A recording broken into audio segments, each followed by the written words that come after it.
Hola, en l'últim vídeo vam veure com podíem resoldre el problema del TCP sempre i quan tinguéssim un graf que complís la desigualtat triangular. Ara bé, què passa si el graf en el qual volem resoldre el problema no compleix la desigualtat triangular? El podem resoldre? Bé, la resposta és sí, si no, no estaríem fent aquest vídeo. Per fer això, per resoldre aquest problema, el que farem és utilitzar l'algoritme d'aproximació per al TCP generalitzat. Aquest algoritme es basa principalment en 4 passos. Els tenim aquí a les transparències. D'acord? El primer pas és el més important. Fixeu-vos que en l'últim vídeo havíem vist que podíem resoldre el problema del TCP sempre quan tinguéssim un graf que complís la desigualtat triangular. El cas que ens ocupa ara és que el nostre graf inicial no compleix la desigualtat triangular. Per tant, el que hem de fer és transformar el graf inicial de tal manera que aquest compleixi la desigualtat triangular. I les arestes que anem afegint o els camins que anem definint els haurem de notar per després poder desfer aquest procés. Per tant, el primer pas és construir el graf distància D de G. Aquest graf D és el graf complet, tal que cada aresta té cost igual al cost del camí de cost mínim a G dels dos vèrtexs que relaciona, de manera que D compleix la desigualtat triangular. Aquest és el primer pas.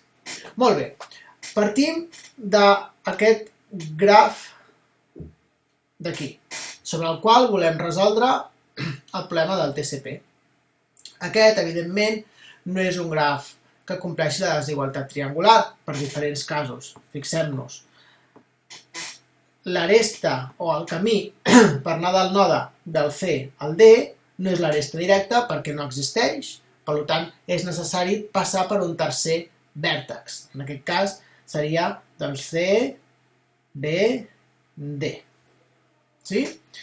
El mateix ens passa si busquem el camí de cost mínim que va del vèrtex A al vèrtex E. Inicialment, l'aresta directa té un cost de 150, però existeix un camí alternatiu passant per un tercer vèrtex que disminueix considerablement aquest cost, com seria A, D, E, que tindria un cost de 50. Tots aquests camins alternatius i els camins de cost mínim els hem de notar. I això és el que farem en el primer pas. Molt bé, doncs anem a fer el primer pas. Jo ja tinc resolt el problema de manera que simplement el que anirem fent ara és explicar quins són els passos que seguim. Primer pas, construir el graf D. Aquest graf D el construïm a partir del nostre graf original, sí? A partir d'aquest graf d'aquí, construïm un graf D que compleix la desigualtat triangular. Les arestes o els camins que van de A a B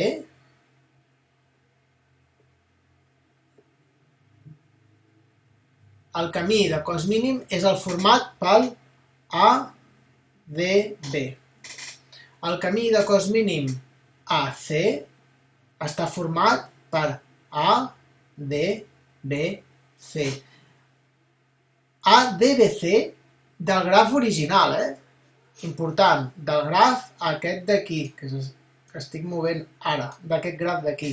Fixeu-vos que per anar de A a C, el camí de cost mínim és fer A, D, B, C, del graf original. I en aquest nou graf distància anotem el cost. Doncs de A a C té un cost de 30. Sí? Això ho fem per totes les parelles possibles de vèrtex. Com que tenim un graf de 5 nodes, necessitarem definir 10 arestes, 10 camins de cost mínim. Evidentment, això ho podríem resoldre amb un float, però de manera ràpida, com ja vam fer en l'algoritme del TCP, ho podem fer de forma visual. Molt bé, ara tenim un graf que ens compleix la desigualtat triangular. En l'últim vídeo vam veure com podíem resoldre el problema del TCP utilitzant un algoritme d'aproximació sempre i quan el graf fos complet, complir la desigualtat triangular, que és en el cas que ens trobem aquí. Molt bé, això ja ho sabeu fer. Doncs anem a resoldre de forma molt ràpida l'algoritme amb un algoritme d'aproximació sobre el graf D el problema del TCP. Primer pas, construir l'arbre generador òptim sobre D. En aquest cas d'aquí tenim totes les arestes del graf D ordenades en funció del cos, de menor a major.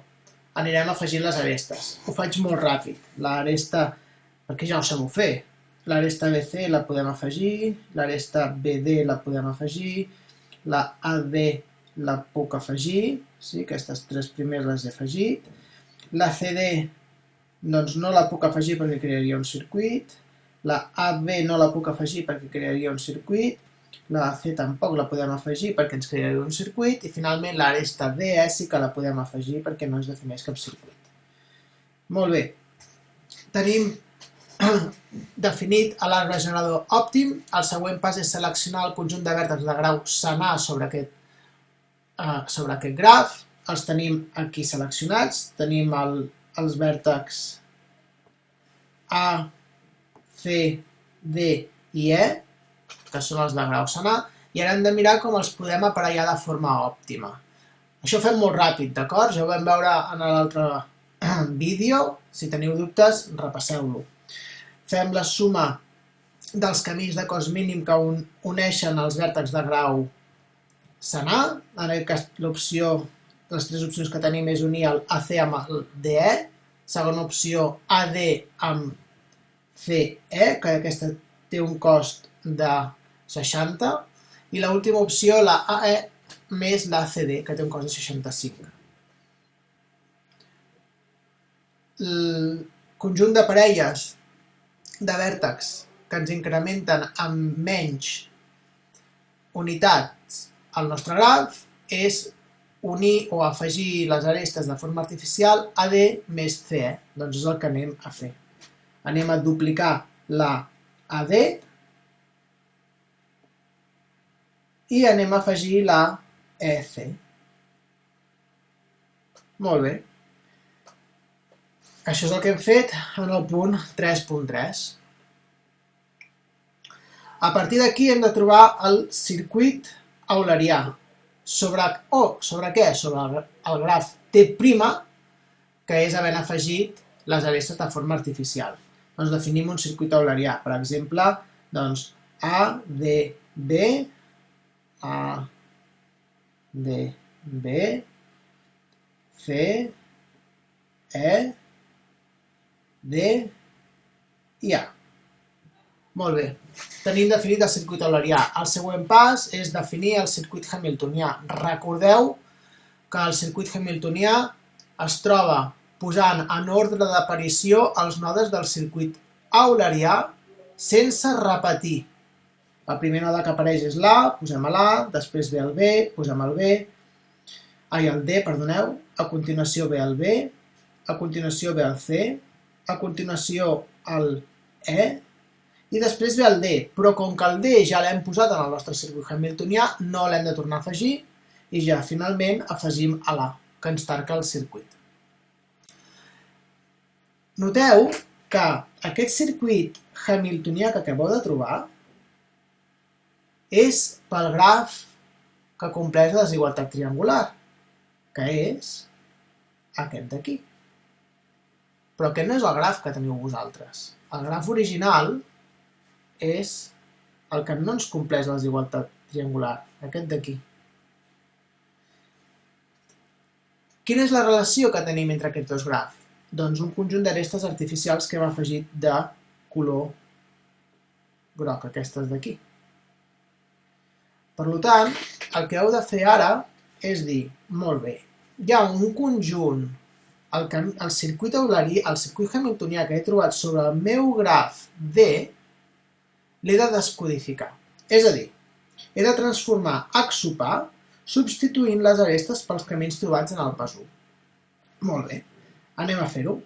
La AD, que és aquest primer d'aquí. AD. AD, què és en el graf D? Doncs l'aresta AD correspon amb l'aresta AD. Doncs posem exactament AD, cap problema. DB és la següent aresta. DB, quina aresta o camí pertany? Doncs ho mirem. DB és aquesta d'aquí.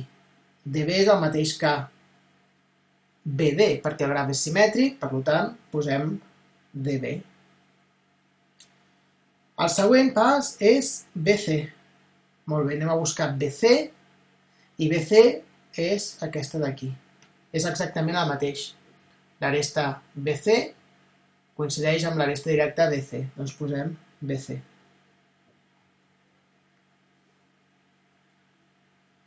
A continuació ens toca CE. CE, si ens hi fixem, en el nostre graf distància, CE equival a fer la ruta CBE. Doncs ara, en el lloc que tinguem CE, hem de posar CBE. Ja l'última aresta és EA. EA, en el graf distància, equival a fer aquesta aresta en sentit invers, EDA. Doncs afegim EDA. Aleshores, fixeu-vos que el circuit hamiltonià prima que acabem de trobar és sobre el graf original,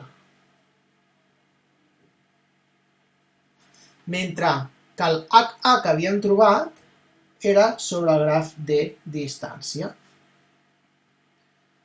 La solució nostra que ens interessa és aquesta d'aquí, que és el graf que tenim nosaltres. Per tant, el cost del circuit hamiltonià és la suma dels costos del graf original